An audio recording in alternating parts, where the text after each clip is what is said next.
오늘은 하나님의 말씀을 히브리서 11장 6절 한 절만 보겠습니다. 신약성경 364쪽 히브리서 11장 6절입니다. 다 같이 한 목소리로 읽겠습니다. 시작. 믿음이 없이는 하나님을 기쁘시게 하지 못하나니 하나님께 나아가는 자는 반드시 그가 계신 것과 또한 그가 자기를 찾는 자들에게 상 주시는 이심을 믿어야 할지니라. 아멘. 아마 모르는 분이 없는 말씀일 겁니다. 가장 많이 듣는 말씀 중에 하나이기도 하죠.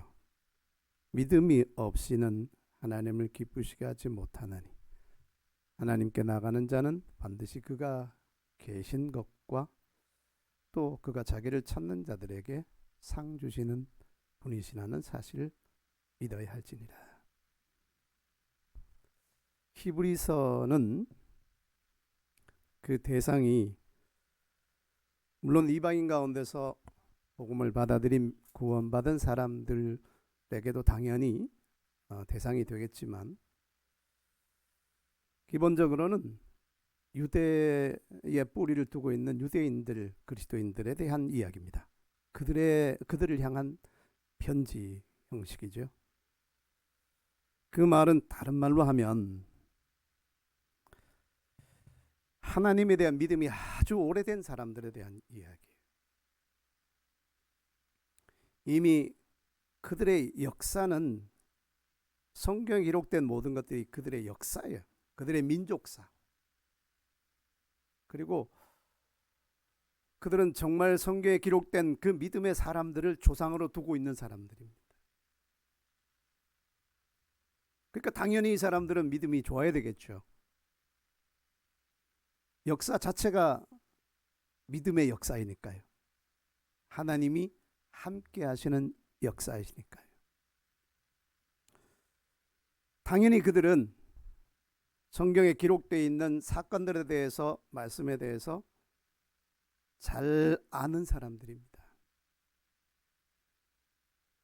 그런데 이 사람들에게 지금 이 히브리서 11장에 믿음의 장을 기록하고 있습니다. 처음에 역사의 시작에서부터 다시 올라가서 하나님을 향한 우리의 믿음의 조상들이 어떤 믿음으로 하나님 앞에 나갔고 어떻게 그들의 삶에 인도함을 받았고 어떻게 보상을 받았는가 하는 것을 아주 간략하게 히브리서 11장에서 언급들을 해나가고 있어요. 믿음이 아주 오래된 사람들에게, 하나님에 대해서 많이 알고 있는 사람들에게 이 히브리서 기록자는 다시 처음부터 믿음에 대한 이야기를 하고 있다고요. 믿음이라는 단어는 그렇기 때문에 우리의 신앙의 초보에 해당되는 단어이기도 합니다. 우리가 믿음을 시작할 때, 우리가 신앙이라는 것을 시작할 때 그 신앙 안에도 믿음 신자가 들어가 있지 않습니까? 가장 먼저 듣는 말이 믿는다는 거예요. 믿는다는 것, 믿어야 된다. 믿어야 된다. 안 믿어지는데 어떡할 겁니까? 그래도 믿어야 된다. 하나님이 존재하신다는 사실을 믿어야 된다. 성경이 하나님의 말씀이란 사실을 믿어야 된다. 성경에 기록되어 있는 하나님의 그 모든 역사가 사실이었다는 것을 믿어야 한다. 그래야 우리 안에서 역사가 시작되는 것이거든요.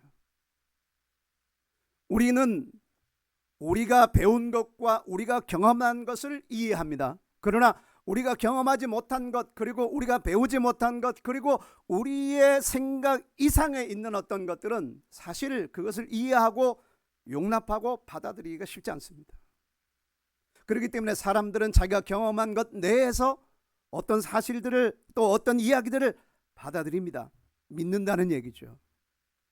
그것을 벗어나면 좀처럼 우리가 믿기가 쉽지 않습니다. 성경의 이야기를 처음 듣는 사람이라면 사실 믿지 못할, 믿어지지 않는 이야기가 너무나 많습니다. 천지 창조도 당연히 아무것도 없는 것 가운데서 하나님이란 분이 세상을 창조하셨다는 이 사실에서부터 사실 믿어지기가 조금 어렵습니다. 그러나 일단 그것은 뭐 보편적인 거니까, 그리고 또 답이 없는 것이니까 받아들인다 해도 성경에 이 상식을 뛰어넘고 과학을 뛰어넘는 초과학적인 또 초자연적인 역사들이 너무나 많습니다. 그런 것들을 믿기가 사실 쉽지 않아요.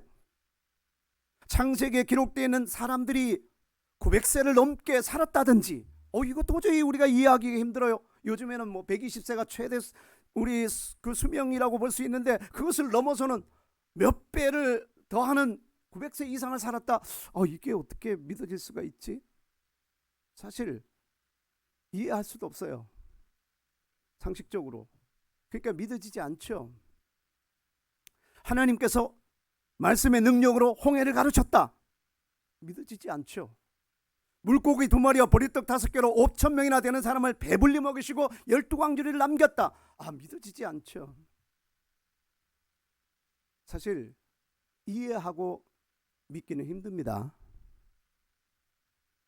그러나 한 가지만 우리가 전제로 깔면 돼요.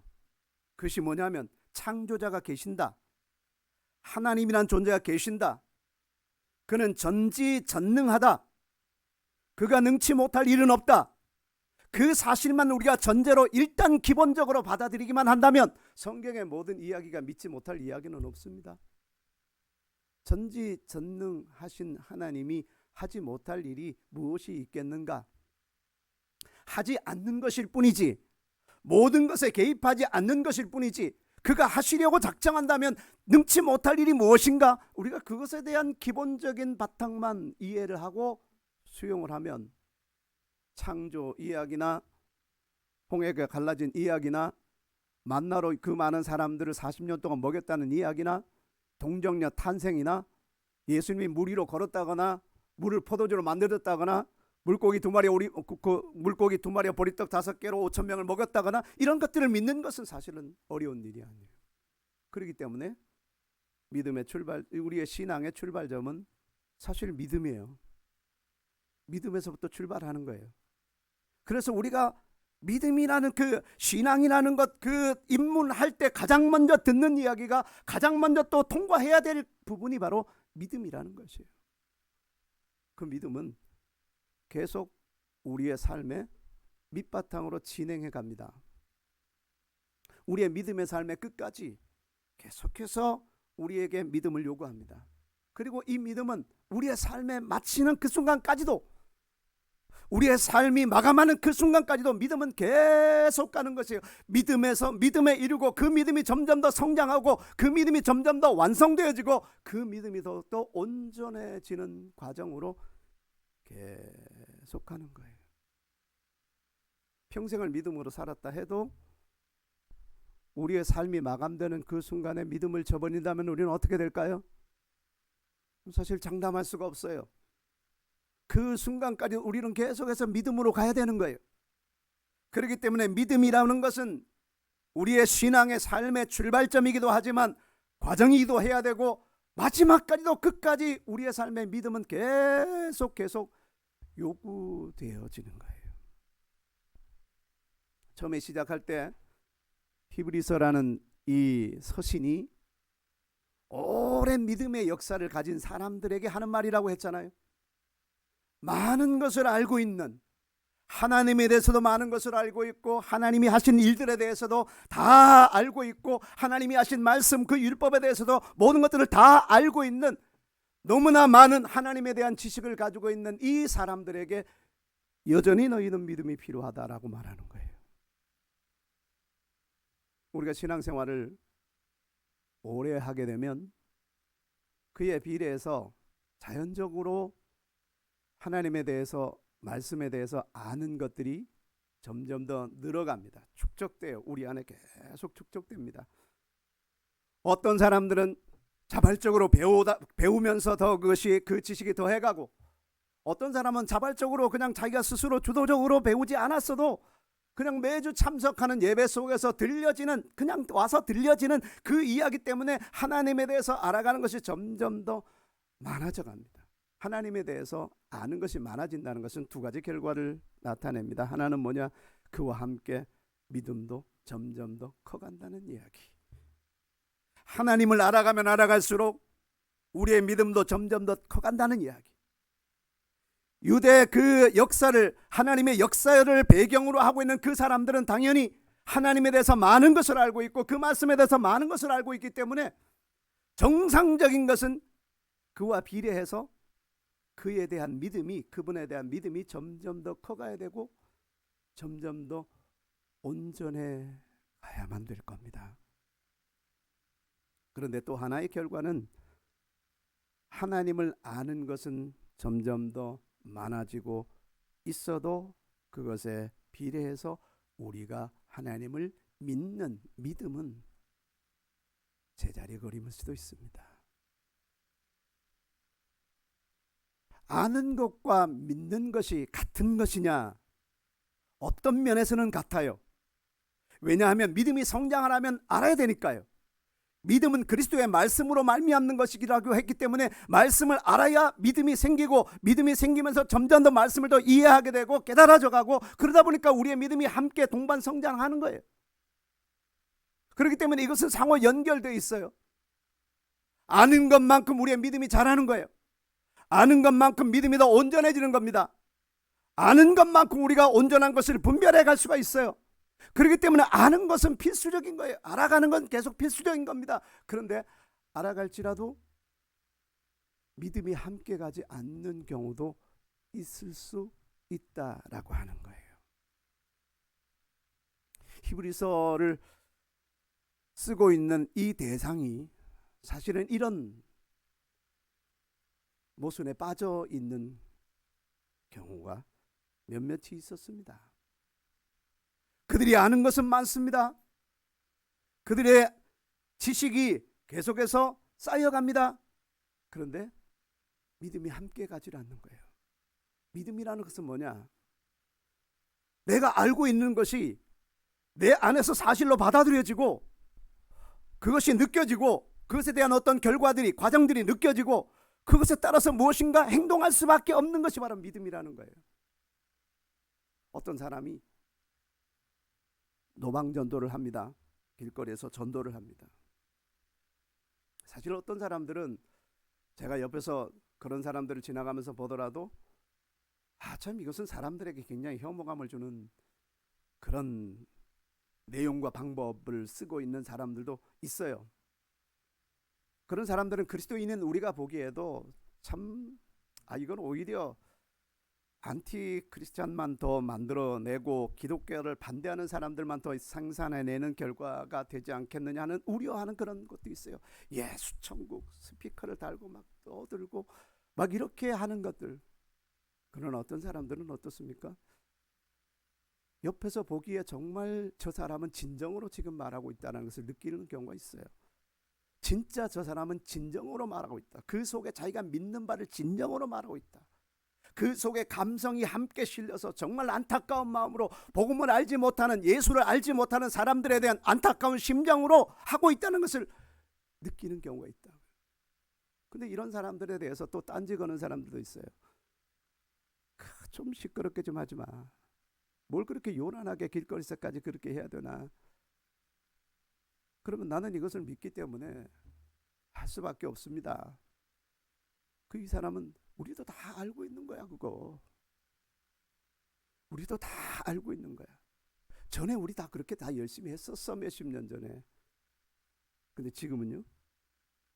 지금은 제가 단순히 노방전도에 대한 어떤 얘기를 하려고 하는 것이 아니고 우리의 믿음이 우리의 아는 것과 함께 성장해 가지 아니하고, 아는 것은 계속 어찌됐든 내가 주도적으로 하든 아니면 들려오는 것, 배우는 그냥 수동적으로 배우는 것 때문에 하든 우리의 아는 것은 점점 더 내 안에 축적돼 가고 있고, 그러나 그것을 진짜 내 속에서 공감하고 믿어지는, 그것 때문에 행동할 수밖에 없는, 그것 때문에 움직일 수밖에 없는 이런 내 안에 있는 믿음의 결과, 믿음의 현상들은 함께 가지 못한다라고 하는 거예요.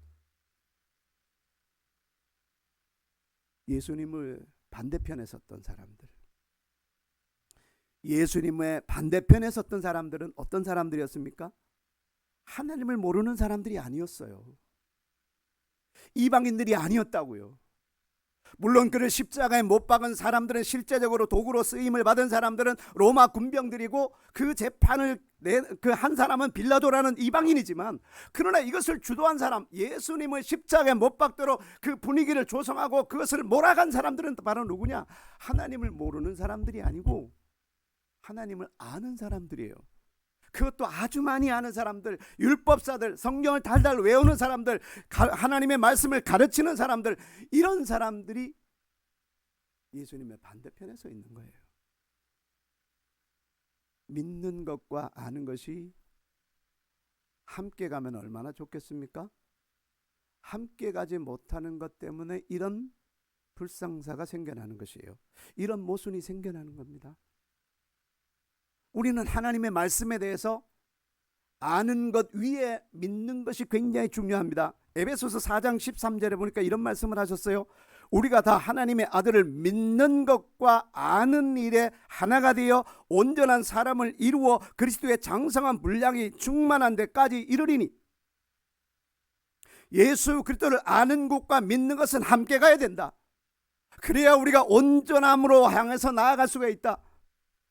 우리의 지식은 점점 더, 우리의 아는 것은 축적되어지는데 우리의 믿음은 여전히 10년 전에 그 상태 그대로 만약에 머물러 있다면 이것이 바로 히브리서가 대상으로 하고 있는 사람들의 이야기예요.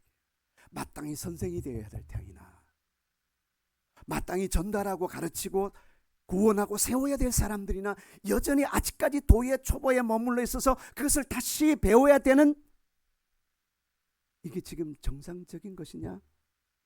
사도 바울이 히브리서 그 서신을 읽어야 될 사람들에게 하는 말씀이라. 그렇기 때문에 오늘 저는 굉장히 초보적인 지금 말을 하고 있잖아요. 믿음이 없이는 기쁘시게 못하나니. 이건 우리의 믿음의 출발선에도 마찬가지고 지금도 마찬가지예요. 지금도 마찬가지예요. 우리가 착각하지 말아야 될 것은 뭐냐면 내가 뭔가를 알고 있는 것을, 내가 지금 그것을 믿고 있다라고 생각하는 것이에요. 나는 당연히 내가 알고 있는 것을 믿고 있다라고 생각하지만 몇 가지로 우리가 스스로 검증해 보면, 아, 나는 알고는 있는데 지금 믿고는 있지 않구나. 천국에 있다는 사실을 알고는 있는데 믿고 있지는 않구나. 복음이 사람을 구원하는 것이라고는 알고는 있는데 믿지 않는 것은 지금 현재 내 상태이구나. 지옥이라는 것이 분명히 있는데, 분명히 하나님을 알지 못하면 그 결과로 갈 수밖에 없는데,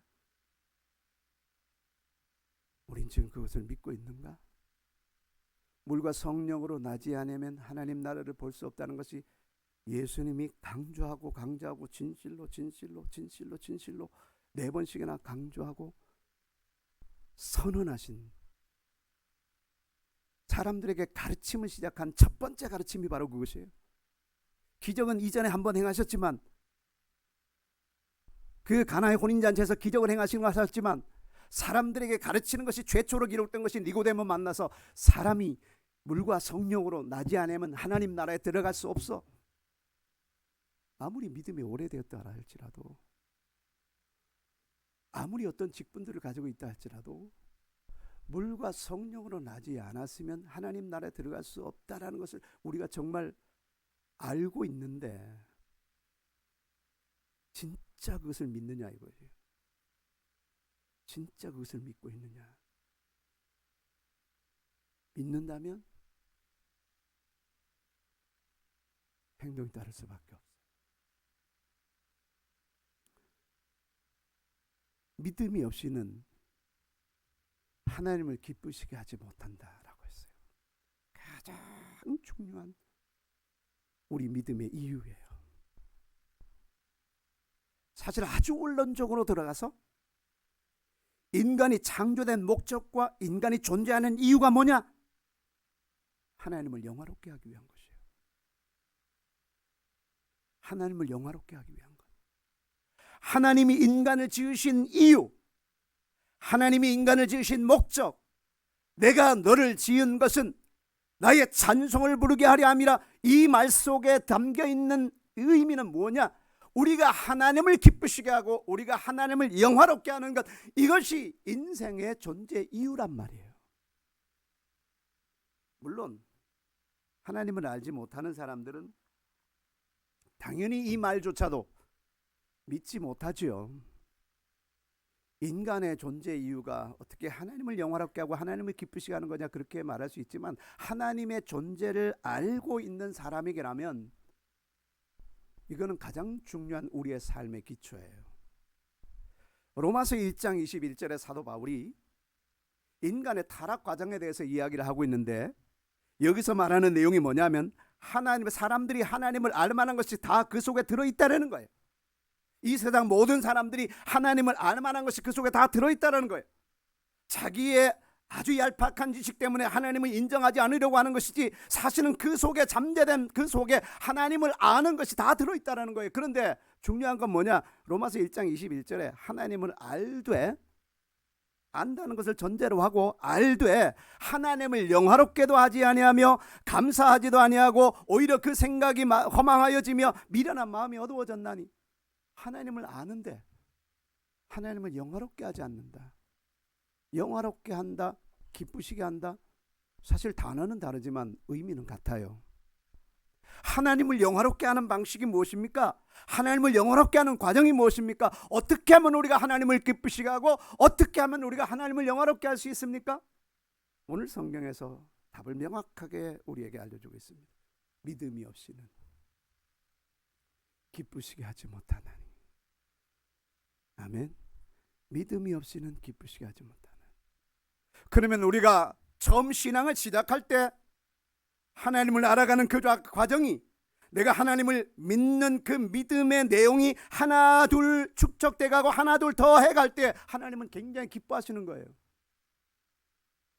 하나님을 전혀 알지 못하는 죄인이 하나님께로 돌아오는 이 과정, 하나님을 인정하고 하나님이 살아계시는구나, 하나님 우리의 기도를 들어주시는구나, 하나님은 정말 선하신 분이구나, 하나하나 알아가면서 하나하나 믿어가는 이 과정들이 하나님이 보실 때 너무 기쁜 거예요. 그래서 하늘에는 잔치가 벌어질 만한 거예요. 하나님의 천사들도 함께 기뻐하는 거예요. 죄인된 한 사람이 회개하고 하나님 앞에 돌아올 때 하늘에서는 기쁨이 넘치는 거예요. 이것이 하나님을 기쁘시게 하는 것이고 이것이 하나님을 영화롭게 하는 것이라고요. 그럼 믿음의 출발에서 우리가 그런 것이라면 믿음의 과정 속에서는 더 이상 우리가 하나님을 영화롭게 할 수 없나요? 더 이상 우리가 하나님을 기쁘시게 할 수 없나요?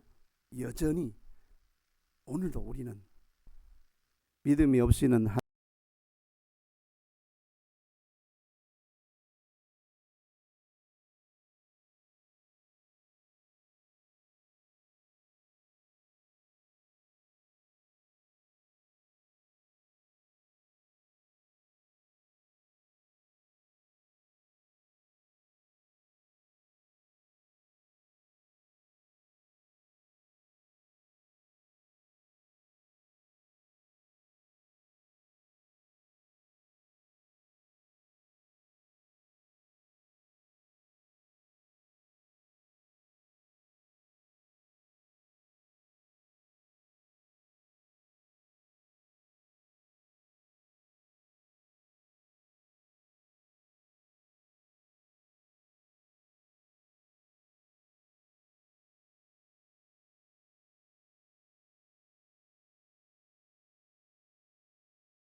하나님을 기쁘시게 하지 못하나니 하나님께 나아가는 자는 반드시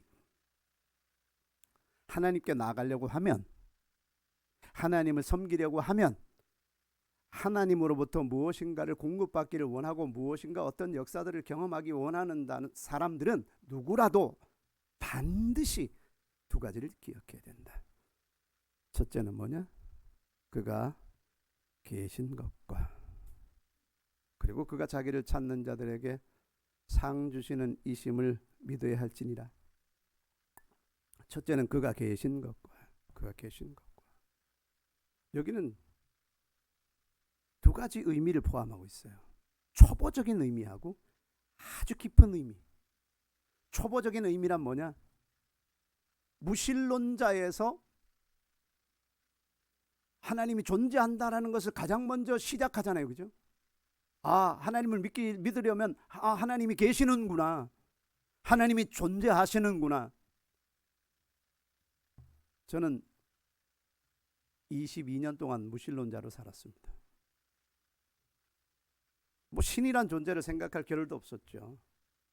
생각할 그런 뭐 어떤 철학적인 질문을 한 적도 없었고, 그냥 무지랭이 같이 그냥 태어났으니까 사는 존재로 그냥 살았던 것이죠.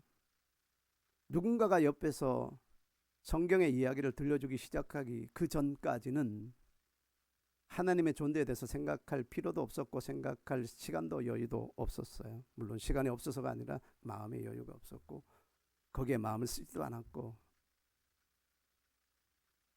그런데 거기서부터 하나님을 믿는 사람으로서 출발하는 과정이, 아, 하나님은 존재하시는구나, 하나님이 있구나, 그것을 저는 몇 차례 삶의 경험을 통해서 진짜 그것을 발견하고 체험을 했어요. 하나님이 존재하신다는 것, 하나님이 내 삶에 개입하고 계시다는 것, 내 기도를 듣고 계시고 나의 위험에서부터 나를 건져주고 계신다는 것을 몇 차례 경험을 통해서, 아, 그때는 확실히 알았죠. 처음에는 지식으로 알았다가 그때는 이제 실제 경험으로 알게 됐죠. 아, 하나님은 정말 존재하시는구나. 이거 믿음의 출발이에요. 하나님이 존재하신다는 것. 근데 이것이 깊이 있는 내용은 뭐라는 거냐면, 여기가 하나님이 계신다라고 하는 이 단어가 말이죠, 모세가 하나님으로부터 애굽에 살고 있는 이스라엘 백성들을 건져내라 하는 명령을 받았잖아요. 근데 그때 모세가 하나님 앞에 질문한 것이 있어요. 하나님, 그러면 내가 가서 말씀을 하긴 할 텐데, 근데 내가 가서 누가 나를 보냈다라고 말할까요? 하나님을 뭐라고 부르면 될까요? 나를 보내신 이를 누구라고 내가 소개를 할까요? 그랬더니 하나님이 하시는 말씀이 나는 스스로 계신 자니라 그랬어요. 이게 우리말 번역으로 나는 스스로 계신다라고 그렇게 번역이 됐지만, 사실은 원래 말을 그대로 옮기면 참 우리말로는 이상해져요. 우리말로는 굉장히 이상해져요. 에크예, 아쉐로 에크예라는 말이에요. 그 말을 영어로 옮겨놓은 것이 뭐냐면 I am that I am, 혹은 I am who I am. 내가 바로 나다 이거예요. 내가 바로 나다. 아니, 이름을 가르쳐 달라 그랬더니 누가 보냈냐고 나에게 말씀해 달라 그랬더니 나는 나다라는 거예요. 나는 나다. 그 I am이라는 말을 스스로 계신 자라는 말로 그냥 번역한 거예요. 그냥 우리말로 하면 뭔가 정말 와닿질 않잖아요. 그죠? I am을 어떻게 우리가 번역해요? 나는 나다, 이걸 어떻게 번역할 거예요? 어떻게 이것을 공감하게 할 거예요? 그래서 그것이 바로 하나님께서 모세에게 말씀하신 자기 자신의 존재와 자기 자신의 이름과 자기 자신에 대한 것을 설명한 거예요. 나는 나다. I am that I am. 그런데 예수님께서 이 땅에 오셔서 특별히 요한복음으로 보면 얼마나 그 말씀을 많이 하셨는지 아십니까? I am, 내가 바로 스스로 계신 자다, 바로 내가 그다, 그 말이거든요. 근데 여기에서 그가 계신 것과, 그러니까 3인칭 아니겠습니까? 그죠? 3인칭인데 방식은 똑같아요. 존재한다는 어떤 다른 단어가 없어요. 영어에서는 이것을 뭐라고 번역했냐? He is. 그는 이다. 그는 이다. 그는 그냥 존재하는 이다. 그는 우리의 삶 속에 함께 하시는 그냥 이다. 그는 영원전부터 영원 끝까지 그냥 존재하시는 분이다. 항상 계시는 분이다. 그의 계심이 아주 멀리 저기 하늘 끝에 거기에 보좌 위에 올라 계시는 것이 아니라 그는 항상 우리의 삶에 함께 하시고 임재하시고 곁에 계시는 나는 이다. I am. 나는 I am이다. 그것을 지금 히브리서 기자가 제3자로서 삼인칭으로서 그는 이다. He is. 이 뒤에 어떤 목적어가 붙든지 간에 이것은 다 가능한 거예요. 예수님께서 I am이라고 말씀을 하시고 그 위에 요한복음에서 그 뒤에 어떤 말들로 이제 그 말씀을 완성해 갑니까? 온전하게 I am the light. 나는 빛이야. I am the bread. 나는 떡이야. 살아있는 떡이야. 하늘로부터 내려온 하늘 살아있는 떡이야. I am the Lord. 나는 길이야. I am the truth. 나는 진리야. 나는 생명이야. 나는 포도나무야. 나는 목자야. 나는 선한 목자. 나는 너의 삶의 모든 것이야. 그게 I am이에요. 구약에서 모세에게 하나님께서는 단지 그것만 딱 중요한 것만 주어 동사만 말씀하신 거예요. 나는 I am. 근데 거기에 예수님께서는 우리의 삶에 예수님이 어떤 관계가 되시고 어떻게 우리의 삶 속에 일하시고 계시고 역사하고 계시는지 그것을 여러 가지 단어와 여러 가지 용어들로 더 풍성하게 만들어 주신 거예요. 지금 히브리서 기자는 이 모든 것들을 다 알고 있는 사람입니다. 그가 지금 말하기를 하나님께 나아가는 자는 반드시 첫째 그가 He is. 그는 이다. 그는 이다라는 사실. 그는 존재한다라고 말할 수 있어요. 그가 계신 것과. 근데 그것만으로는 약해요. 그냥 하나님의 존재만 믿으면 하나님이 기뻐하시는 것 같아요. 물론 시작 출발점은 그렇죠. 출발점은 하나님이 없다라고 생각했고 그렇게 살아왔다가 하나님이 있구나를 발견하는 순간부터 하나님은 기뻐하시죠. 근데 이것이 만약에 몇십 년 동안 그대로만 그 상태에 머물러 있다면, 하나님이 존재하신다는 그것만 머물러 있다면 하나님이 계속 그 기쁨이 지속될 수 있을까요?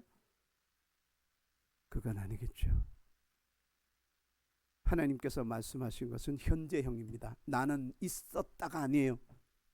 나는 있었다 과거형이 아닙니다. 나는 이다 지금 현재.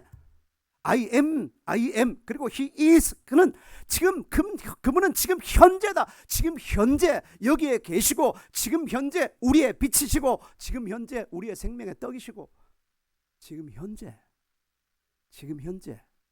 우리의 목자시고 우리의 돕는 자시고 우리의 구원자시고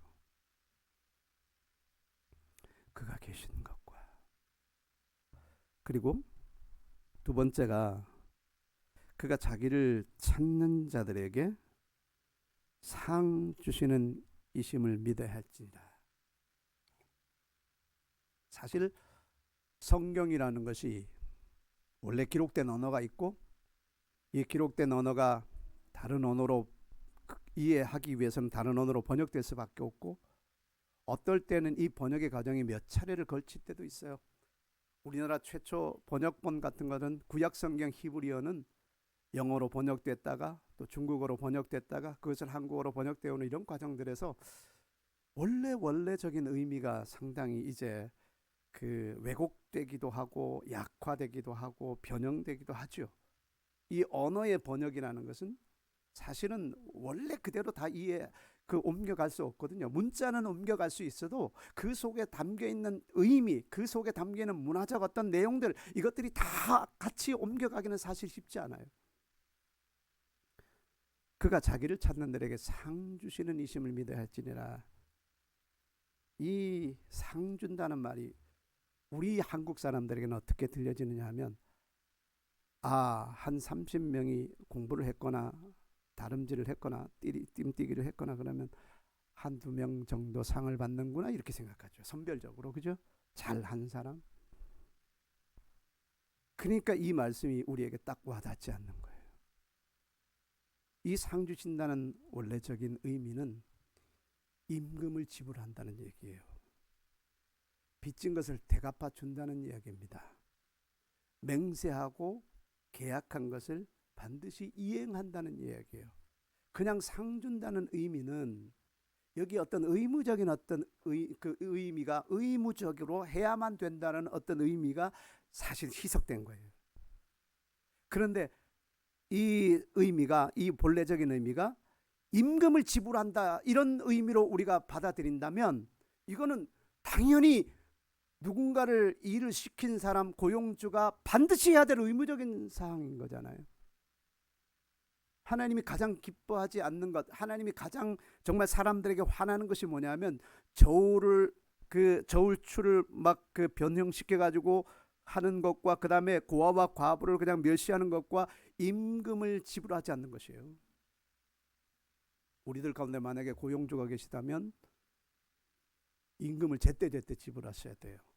이게 하나님이 기뻐하시는 겁니다. 왜냐하면 하나님이란 분이 우리에 대해서 그렇게 철저하기 때문에 그래요. 여기에서 이 단어가 다르게 번역된 것은 뭐냐면 하나님이 우리에게 다 갚으시리라 이거예요.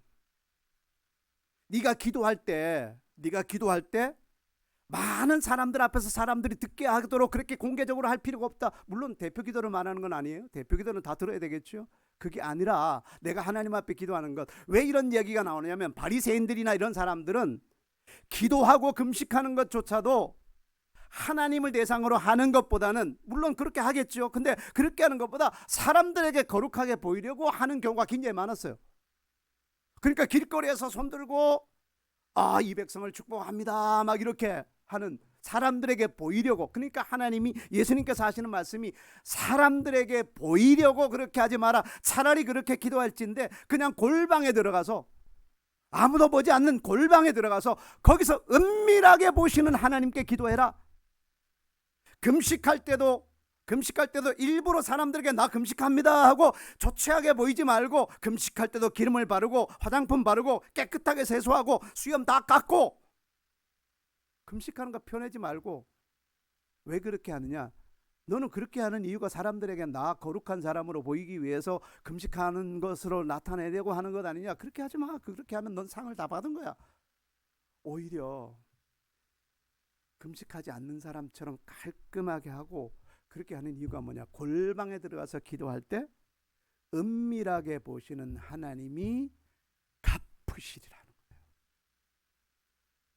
네가 금식할 때 그렇게 사람들에게 보이지 않아도 모든 것을 알고 계시고 보고 계시고 듣고 계시는 하나님이 갚으시라는 겁니다. 갚겠다는 거예요. 이 갚겠다는 단어하고 이거 같은 거예요.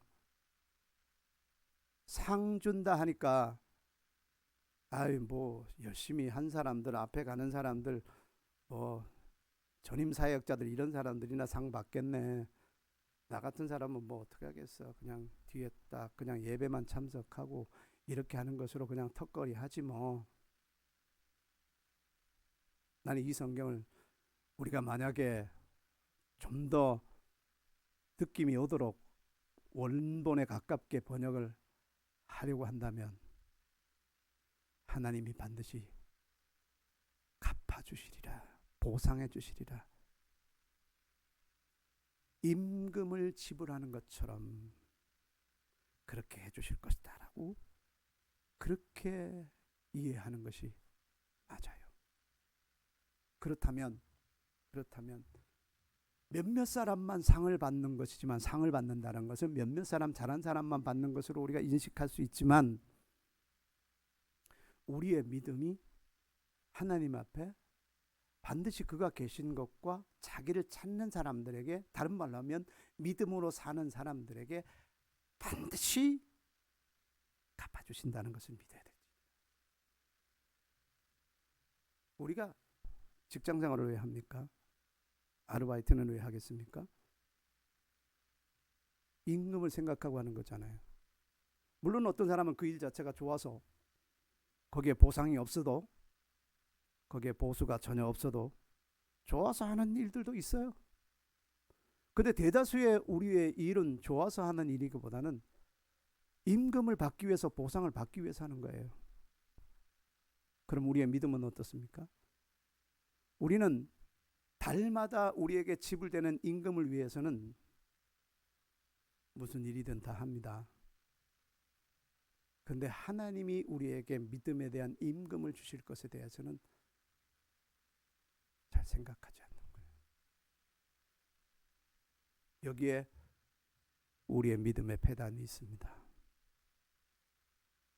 히브리서 기록자는 하나님께 나아가는 사람은 이 두 가지를 반드시 믿어야 한다. 하나님이 지금도 I am이라고 하는 거, 계신다라고 하는 거,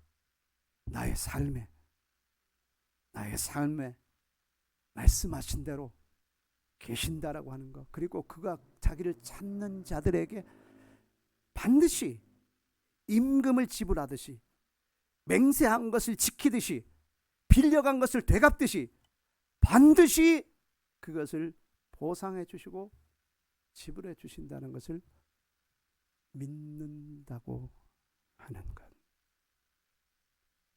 그것이 믿음의 굉장히 중요한 문제입니다. 그렇기 때문에 믿음에는 두 가지가 따릅니다. 하나는 우리에게 따르는 것이에요. 믿음은 행동이 따릅니다. 내가 믿음이 있다면 행동이 그 뒤 따를 수밖에 없는 거예요. 그게 살아있는 믿음이에요. 여기에 몇 사람의 예를 들고 있단 말입니다. 아벨을 예를 들고 있어요. 에녹을 예로 들고 있습니다. 노아를 들고 있어요. 그리고 아브람을 들고 있습니다. 앞에 있는 4명의 사람들을 우리가 보면 아벨은 어떻습니까? 믿음으로, 마음으로 그냥 믿고 있었던 것이 아니고 믿음으로 하나님 앞에 속죄 제물을 드렸단 말이죠. 하나님을 믿는, 하나님의 복음을 믿는, 하나님의 구원을 믿는 그 믿음으로 속죄 제물을 드렸어요. 동물 희생 제사를 드렸다고요. 가인은 하나님의 존재는 믿었지만 속죄는 믿지 않았어요. 그렇기 때문에 그냥 곡식으로 예물을 드렸어요. 하나님이 그 곡식 예물을 안 받았어요. 정성이 부족해서냐? 아니에요. 하나님이 없다라고 믿어서냐? 아니에요. 그것은 다 있어요. 가인에게도. 그런데 뭘 믿지 않았느냐? 속죄를 믿지 않았단 말이에요. 구원을 믿지 않았다고요. 하나님의 존재는 믿었어도 구원을 믿지 않는 이 가인에 대한 제물은 하나님이 받지 아니하시고 아벨의 제물을 받으셨어요. 속죄에 대한 믿음은 행동으로 나타나는 것입니다. 에녹은 어떻게 행동으로 나타나는 겁니까? 에녹은 하나님과 동행함으로 그 속에 많은 것들이 포함되어 있을 거예요. 이것이 삶이 됐고 이것이 그의 행동들이 계속해서 누적되고 축적되면서 결국은 하나님이 그를 세상에 두지 않고 데려가시는 역사까지 이루어지게 된 거예요. 노아는 무엇을 믿었습니까? 그리고 어떻게 행동했습니까? 하나님의 심판을 믿었어요. 그 하나님의 말씀 그대로, 그 당시에는 비가 많이 내려오지 않은 그런 상황이었는데 홍수가 내리고 온 세계가 물의 심판을 받는다라고 하는 그 말씀을 믿고 방주를 만들었어요. 행동한 거예요. 순종한 겁니다. 아브라함은 어땠습니까? 하나님의 말씀을 듣고 떠나라 하니까 떠나고, 머물라 하니까 머물고, 자식 바치라 하니까 바치고, 모든 것들을 하나님의 말씀대로 그대로 받아들이는 언약을 믿었다고요. 믿음에는 행동이 따릅니다. 그것은 우리의 몫이에요. 우리가 만약에 믿음이 있다라고 행동이 없다면, 우리의 삶에 그 믿음에 대한 행동이 없다면 우리의 믿음은 죽어있는 믿음인 거예요. 우리가 지식이 축적돼서 아는 것이 많아졌다라고 하는 것은 거대한 나무가 됐다라는 거예요. 근데 이 거대한 나무가 생명을 움트지 못하고 있고 그냥 고목으로 남아있다면 이것은 아는 것과 믿는 것이 일치되지 않은 거예요. 조화가 되지 않고 균형을 갖지 못한 거예요. 근데 여기서 나무가 커갈수록 더욱더 생명력이 넘치고, 과일나무라면 과일 열매가 점점 더 풍성해지고, 이렇게 한다면 우리의 아는 만큼 믿음의 크기도 그만큼 살아있는 것으로 커져가고 있다라는 것을 의미하는 겁니다. 믿음에는 행동이 따라요. 그게 진짜 믿음입니다. 믿는다면 우리는 예배해야 되고 섬겨야 되고 봉사해야 되고 전도해야 되고 무엇인가를 액션으로 나타내야 됩니다. 그 믿음에는 보상이 따릅니다. 임금을 지불하시는 하나님의 역사가 반드시 있습니다. 5달란트 받고 5달란트를 장사한 사람, 그래서 10달란트가 된 사람, 이게 믿음의 결과물이에요. 믿음으로 행동한 결과물입니다. 거기에 10달란트를 그에게 다 주시는 거예요. 이게 임금입니다. 그의 믿음의 보상이에요. 2달란트에게도 그렇게 합니다. 근데 문제는 1달란트예요. 1달란트 받았던 사람은 그것이 믿음화되지 못하고 그것이 행동화되지 못한 것으로 땅속에 묻어놨습니다. 아무런 열매가 없어요. 결과는 그것까지도, 가진 것까지도 다시 되돌려줘야 되는 그런 상황이 되어진 겁니다. 믿음에는 보상이 있습니다. 하나님께서 에녹에게 어떤 보상을 하셨습니까? 데려가셨어요. 그냥 죽음을 보지 않고 데려가셨어요. 하나님이 그러면 노아에게는 어떤 보상을 하셨습니까? 세상 다 멸절했는데 노아의 가족 8명은 그 가운데서 하나님이 구원해 주셨어요. 아브라함에게는 하나님께서 어떻게 보상하셨습니까? 그의 생애에 하나님이 축복하셨을 뿐만 아니라 그의 자손 대대, 그의 자손이 하늘의 별처럼 땅의 티끌처럼 많아질 것이라고 보상하셨어요. 근데 보상을 받지 못한 사람 하나가 있네요. 열거됐던 사람 중에서 아벨. 그는 그 제사 때문에 형에게 죽임을 당했어요. 아무것도 받지 못했네요. 그것으로 끝일까요?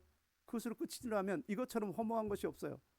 그리스도인들이 이 땅을 살면서 믿음에 대한 보상을 땅에서도 물론 받겠지만 설령 받지 못한다 해도 그것이 끝이라면 그리스도인들은 정말 불쌍한 사람들이에요. 아벨은 어떻게 됐을까요? 하나님은 어떤 분일까요? 반드시 보상하시는 분, 반드시 지불하시는 분. 그의 영혼 속에 이것은 하나님의 놀라운 축복으로 주어졌을 것이에요. 믿음이 없이는 하나님을 기쁘게 하지 못합니다. 그것은 오늘도 마찬가지예요. 그것은 내 신앙이 30년, 40년, 50년, 60년 됐다 해도 여전히 우리에게 말씀하시는 거예요. 우리의 믿음이 고목이 되지 않기를 바랍니다. 우리의 믿음이 살아서 여전히 싹을 틔우고 잎을 내며 열매를 맺는 믿음과 알미, 조화를 이루는 풍성한 삶이 되어지기를 축복합니다. 오늘도 저와 여러분들이 하나님을 기쁘시게 할 수 있기를 간절히 바랍니다.